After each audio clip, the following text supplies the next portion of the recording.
Welcome everybody to another edition of WCW 2003 here in TEW 2020 as it's time for WCW Bash at the Beach 2003, live from the beautiful Staples Center in Los Angeles, about 7 months after we were there for Starrcade.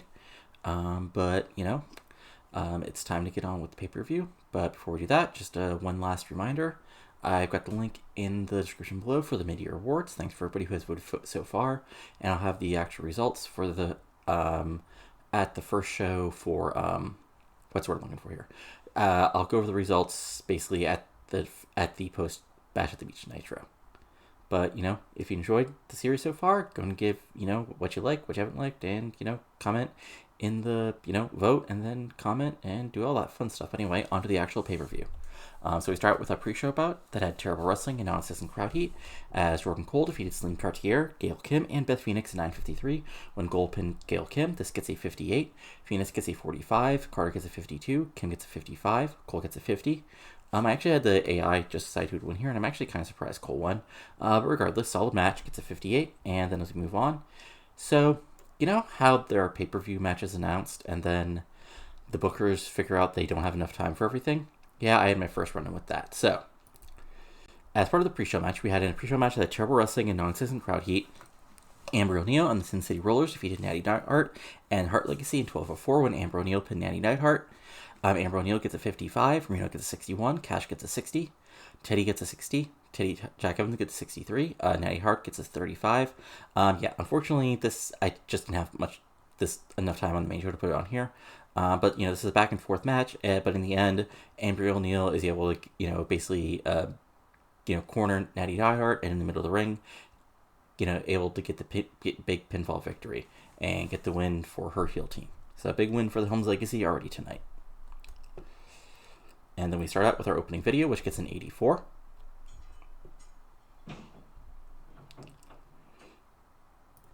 And then we move on to our opening match, which is an about that subpar wrestling Little Heat. Jamie Knoble defeated Paul London in 9:44 by submission on the guillotine choke after blatantly cheating. Knoble won the Cruiserweight title. This gets a 69, so a really good match. London gets a 64. Knoble gets a 60. So you can, back and forth match. London does his best to fight off, but at the end, Knoble cheats and then is able to lock in the submission hold to win the Cruiserweight title. And then Knoble celebrating gets a 55. And then after that, we have, in a good match, Alex Wright defeated Ric Flair in 12:23 by pinfall. During the match, we also had Shane Douglas accidentally hit Ric Flair. So basically what happens here is, back and forth match. Flair does Ric Flair things, cheats, does all those fun things. Wright, fights back. But in the end, Douglas comes in. It looks like he's going to, help Flair win, but he accidentally, knocks Flair.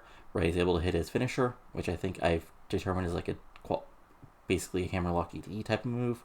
And get I actually changed it. It's a big high angle German suplex because it's Alex Wright and he's from Germany. But regardless, Wright gets the win. This gets a 76. Flair gets an 83. Wright gets a 69. Flair wasn't too happy about doing the job, unfortunately, but he'll get over it. But again, this gets 76, which is a really good match. And then Wright celebrates while Douglas and Flair argue, gets a 68. Just Douglas and Flair arguing in the ring. Well, Wright celebrates as he goes back to the backstage area. Then we have, in a terrible match, that's just mean, Angel Foxx defeated Lexi James in 10:24 by pinfall with an Angel Snap. Angel Foxx wins the WCW Women's World title. This gets a 65. Lexi gets a 59. Angel gets a 54. So I realized, basically Angel won the title, then she lost to Lexi. Now it's back to Angel. I thought about giving it to somebody else, but I have some plans for near the end of the year that needed Angel to have the women's title, so there you go. But solid match. I know it says terrible match, but, look at the ratings, not the descriptors. 65 is good considering, again, we're still getting the women over to the wider crowd. 65 is really good. So, and then Foxx celebrating with the title gets a 70 because Foxx is actually charismatic. After that, basically what happens is Gigantes is in the ring ready for his match, but instead of coming down to the ring, Sting repels from the ceiling and just begins walloping the hell out of Gigantes before the match even starts, and this gets a 72. And then in the actual match, which I have set as a wild brawl, yeah, this is unfortunate, but I sort of thought it would do this, so I just made it short and not that big a deal. So about that decent reaction from the crowd, but subpar wrestling, Sting defeated Gigantes in 7:38 by pinfall. This gets a 57. Sting had a 64. Gigantes had a 52. They didn't click, which I thought I I vaguely remember that being true, but I didn't double check. But oh well. Basically, like Sting attacks, right from the start. Gigantes fights back with power moves, but in the end, Gigantes goes for like some sort of choke slam or big power move. Sting reverses into into the death drop, gets the pinfall, and like Gigantes kicked out right after 3. Because then what happens is Gigantes goes for the choke slam, but Sting is able to flip out of it again, and then points his bout as Gigantes, as the crowd pops. And this gets a 74. Which means I probably should have made the match even shorter and this angle even longer, but what can you do? So we move forward with our next match, which is about that great wrestling, good heat. Rob Van Dam beat Lance Storm in 1406 by pinfall, the 5-star frog splash.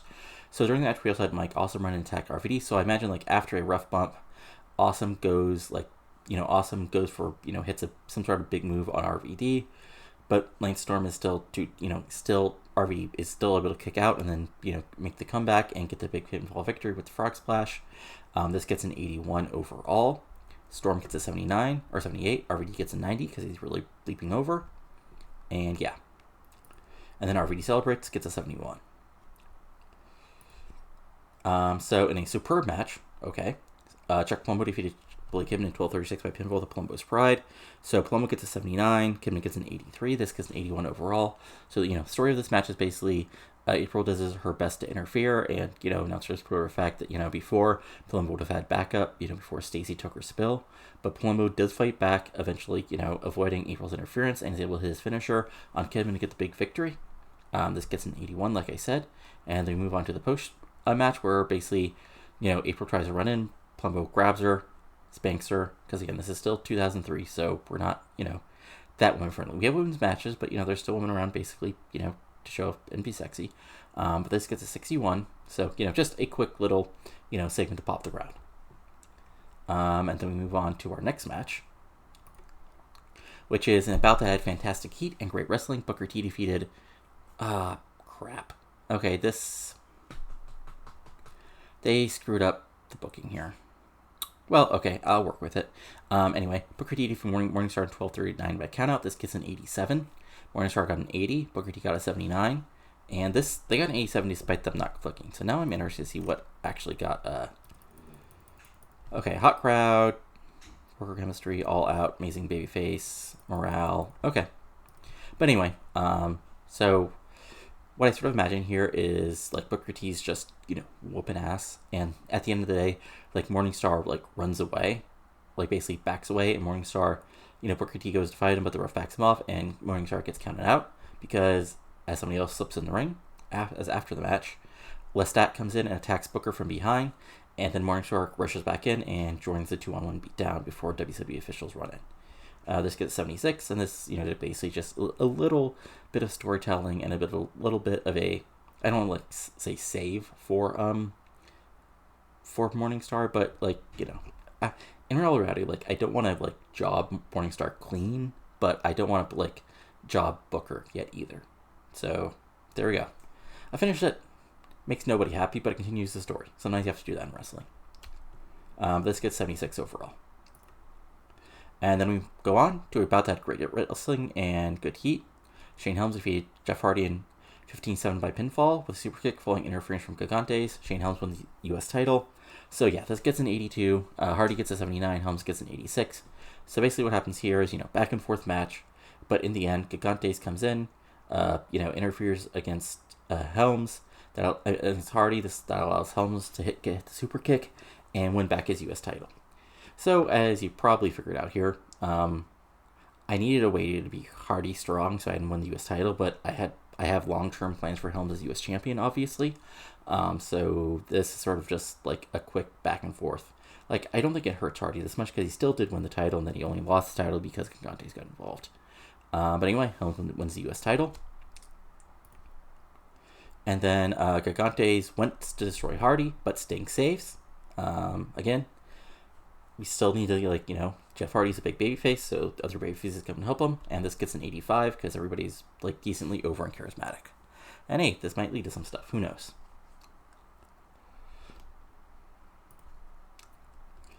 And then in a decent match, America's Most Wanted defeated Air Raid and Jindrak and Statsiak in 12:53. Okay, this is elimination. Ignore that. I forgot to change it to a regular 3-way.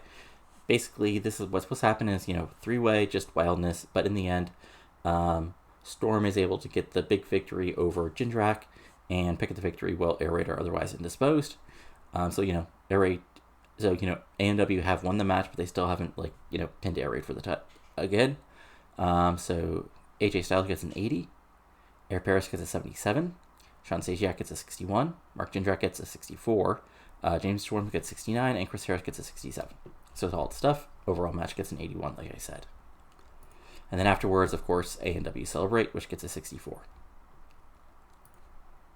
Next up, okay. So, an exceptional match. Mesias defeated Bill Goldberg in 10-1 by pinfall, the Crucifix Powerbomb.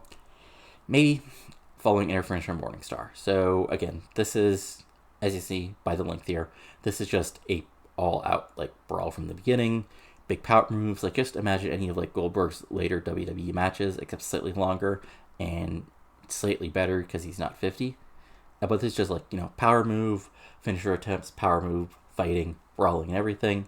But, Morningstar, Lestat comes in, ref goes, stop him, Morningstar comes in and just interferes enough, allowing Mesias to get the pinfall victory over Goldberg. This gets an 88. Goldberg gets a 91. Mesias gets a 90. Getting Mesias to a place where he gets 90 is still, one of my best accomplishments here so far. Match stuff because they're not a self-selling show. Nobody wants to see selling in a Mesias Goldberg match. Come on now. And then Bill Goldberg was really off his game. I mean, Goldberg was not happy at first because he had the job, but I made him strong, even though, the interference should have been proved him he was being kept strong, but, what can you do? And again, it looks like there's going to be a 3-1 beatdown, but RVD and Palumbo make the save, which gets a 74.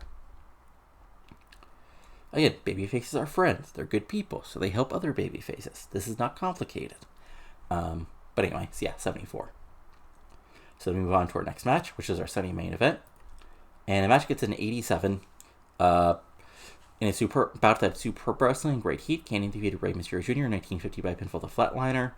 Wright gets an 84. Kanyon gets an 88. Kanyon seemed off his game, and Sigmund Renan got an 87. So, again, Kanyon goes over clean here because it's important sometimes for your heels to just get clean wins. Just to remind people, they are good wrestlers. So, Ray Jr. is really good, but, Kanyon is just a slightly bit better and is able to get the, just get enough moves in a row and gets the big pinfall victory. I just want to see in dirt sheet, what hurt this at all. Let's see here. Okay. Crowd was starting to get burnt out, right? Okay. A little too much wrestling on the pre-show, unfortunately. Anyway, and then Kanyon Celebrating gets a 69. Why did this? Oh, okay, it was short. And okay, so we've got Sean O'Hara's entrance, which gets an 82. And then Vampiro has his entrance, which gets an 86.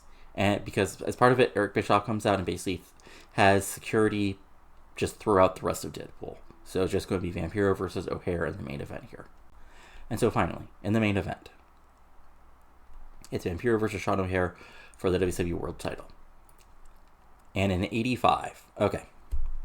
So, in an exceptional match, Vampiro defeated Sean O'Hara in 15 by pinfall with a handful of tights. He makes defense number 2 his world title. So, Vampiro gets an 89, O'Hara gets a 91, and obviously, he does not win with the handful of tights. So what I imagine the finisher is basically O'Hara hits the Widowmaker, but it's too close to the ropes. So Vampiro gets his, basically his his foot on the ropes. O'Hara's unhappy about that, yelling to the ref. Vampiro goes after O'Hara, but and then and then Vampiro makes a heel comeback, hits some sort of, I forget what his other big move is. So maybe he hits nail in the coffin, but O'Hara barely kicks out, and that allows O'Hara to get really mad. Vampiro to get really mad. He goes after the ref. O'Hara go after him. Vampiro gets out of the way. There's a ref bump. Vampiro brings a chair in the ring, nail in the coffin on the chair. Ref wakes up, pinfall victory. And then Vampiro Celebrating gets a 77. So, not our best show ever, but I think a really solid show. Yeah, 85. So let's make a speech. Okay, so Goldberg, who actually did better than I expected. Booker.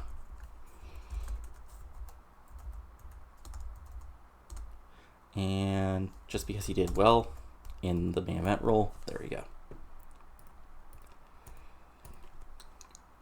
So yeah, that's an 85. I mean, that's a really solid show. I mean, again, ironically, because we have some really charismatic people who can cut really good promos, it's actually easier to get like the great Nitro ratings as opposed to pay-per-view, because like we don't quite have like the super workers who are super over yet, but we'll get there. So let's see here. So Bash at the Beach, awesome. Sure, I'm getting fantastic reviews. Not Jeff.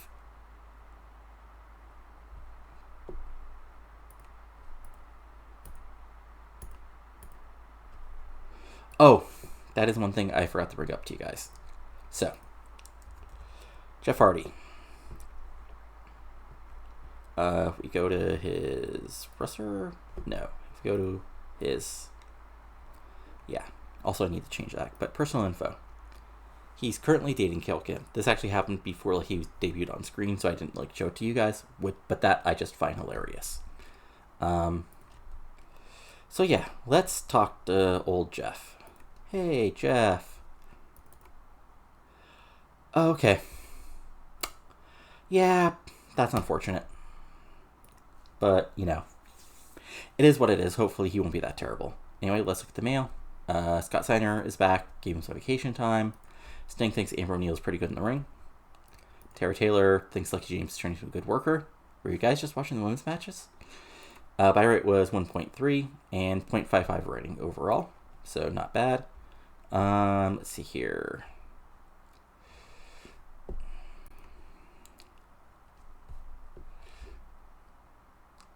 So creed of Goldberg, RVD, Booker, Kanyon, Vampiro. Next seven things: Angel, Jeff, Jordan, Who's Hot, Rey, Goldberg, AJ, Mesias, RVD. Okay, so that makes sense for all those people. Let's take a quick look at our roster, see if there's anybody of the major star. Let's see if how that Mesias win helped him. Oops, that's match history. Popularity. So he was okay. So he was at 80. Okay, so no big jumps, unfortunately. But he's up a little bit. And also now let's see if that actually hurt Goldberg all that much. I doubt it. Okay, so it hurt him a little bit, but I can rebuild that in no time. Booker. No, actually, yeah. Let's look at Rey Jr. See how... Okay, so he actually was helped a little bit by that good match. Kanyon is still, let's see here, having a great match. Okay, so Kanyon actually dropped a little bit, probably because he hasn't been getting pushed as our top guy anymore. Sean O'Hare.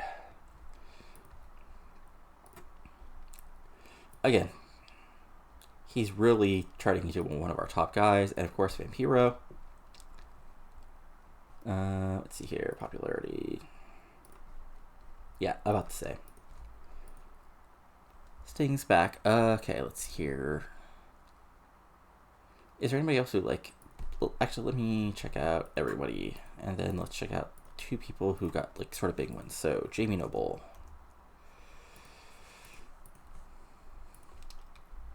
Jamie. Wow. Okay, actually a big old win for beating. So, on the other hand, let's take a look at our friend. Let's take a look at the old former Cruiserweight champion Paul London and see if he took a big boost from losing. Ooh, ouch. Okay, yeah, that was actually I mean, yeah, okay, that's okay though. Helms, let's look at his popularity. Okay, so he was actually up to the low 80s, and that sort of job to Hardy actually hurt him a little bit, but we can rebuild him pretty quickly, especially since the ideas I have for him. And we got old Jeff Hardy, who's so basically giving him the win over Helms, even though he dropped today at the pay-per-view, helped his popularity a whole lot. Yes, this is a world where Jeff Hardy defeating Shane Helms gets Hardy more over. Strange. Morningstar, okay, he's getting a little more over. So that's not bad at all. Let's see here. Is there anything else I wanted? Let's see here. Who has some morale issues? Cash has morale issues. Jeff Jarrett has morale issues. Ric Flair. Okay. Actually, I'm not going to give anybody money. Here's the thing. I understand why people just bring out the checkbook and just hand out cash to people. Just because it's I don't say it's an easy thing to do, but it's the game allows you to do it, so why not do it? However, I try to do my best to actually what's the word I'm looking for here? To actually go ahead and actually fix, do it as how an actual wrestling company would do this thing, as opposed to just, here's $1 million, now you're happy again. Obviously people would be happy if that happened, but I still some people won't be happy no matter how much money you give them if they're dropping. So there is that. Regardless, let's take a look at merchandise. We got Goldberg, Booker, RVD, O'Hare, Lawler, Vampiro, Kanyon, Mesias, Palumbo, Ric Flair, Sting, Rey Mysterio and Jarrett, Helms, Kidman, Bischoff, Douglas, Morningstar, Jeff Hardy, Scott Steiner, Alex Wright, AJ Styles. Okay. It is always a source of hilarity to me that Lawler and Heenan have merch that's selling. There is one thing I wanted to show you guys. So, we go to news and we go to the results. So, we go to the results. So, the interesting thing is, basically, All Japan, Noah, and New Japan all had big shows all in one day on a Thursday. So, let's just go through them real quick. So, All Japan, a few results. So some big matches, at least people would be interested in. We had Tuco Scorpio defeating Aogi to retain the junior heavyweight title. We had Jim Steele and Johnny Smith defeating Kimura and Okamura to retain the tag titles. Taikyo Omori defeated Kido. Kurt Hennig made his All Japan debut defeating Arashi. And then in the main event, Hiroshi Hirase defeated Kawada for Triple Crown.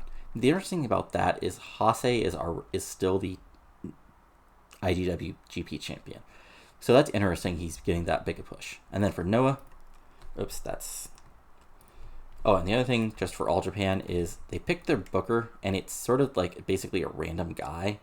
So just to help All Japan, I might go in and change that. I might have somebody on the All Japan roster take over as booker, and just see how that goes. Because having that random guy basically take over is weird. Anyway, Noah had a big show from Jingu Stadium, and obviously it's a much better show because it's Noah in 2003, so it's going to be a banger. We had Akira and Mirufuji defeating Pentagon, not that Pentagon, and Blue Panther in a 77. We had Featured Attraction, who's Kenta and that's Kenta and Koguchi defeating Asako and Sano in a match that got a 75. We had Ricky Martin defeating Kanemaru to retain the junior heavyweight title, which got a 79. We had Kobashi defeating Bam Bam. They got an 86. And then the main event, Akiyama and Ogawa defeated Takayama and Toei. They got an 89. So yeah, those seem pretty awesome. And the other thing is interesting is, so this got 158,000 viewers. This got 730,000 buys. And the New Japan show got 710,000 buys. And so for their show, in matches that you guys might care about, we had Junior Stars defeating Tokyo and ICR retained the junior heavyweight titles. And to remind you, Junior Stars are Kanemoto and Tanaka. We had Battle on Ending, which is the MMA stable, Shamrock and Ogawa defeating Suigan, which is Nishimura and Nakanashi. We had, in a match that can only happen in TEW, Bobby Roode defeating Hiroshi Tanahashi to retain the junior heavyweight title to get an 85. We had Shono defeating Fujita in an 83. And we had Kenchodi defeating the Bat team of Muto and Taiokeya to retain the tag titles in a match that got a friggin' 98. So, really good show there. And just as a quick case, so top 100 events. So Bash at the Beach is down at 16, which is not good as Nitro, but still a solid show. As far as matches, let's see here if there's anything that came up. So I thought there was one. Yeah, Bash. So Mesias and Goldberg is now in our top 20, and I think that's it. Oh, and also Kanyon versus Mysterio. So attendances. This is actually our best attendance ever, at least this year. Buy rates, best buy rate. best viewerships. Oh, right, but yeah, Byrick beat getting up to 1.3 is actually a really good sign, especially because like things sort of dropped with the Bash, which I'm not sure why. It must be sort of an in-game thing, but regardless. But yeah, anyway, so yeah, it's a pretty big show, so I just want to go over everything. But thanks for watching. If you enjoyed this, go and give it a like, comment below on what you're enjoying and not enjoying, and subscribe to the channel for a ton of TEW 2020 content. Had a little break just because I had other stuff going on, but we'll have more content from Women's Wrestling 2010, the MLW Ruthless Aggression series continuing, and of course this long running series, my 1990-93 with no Eric Bischoff series, and more fun in the Cornell-verse eventually. But that's all for now, so talk to you later, and adios.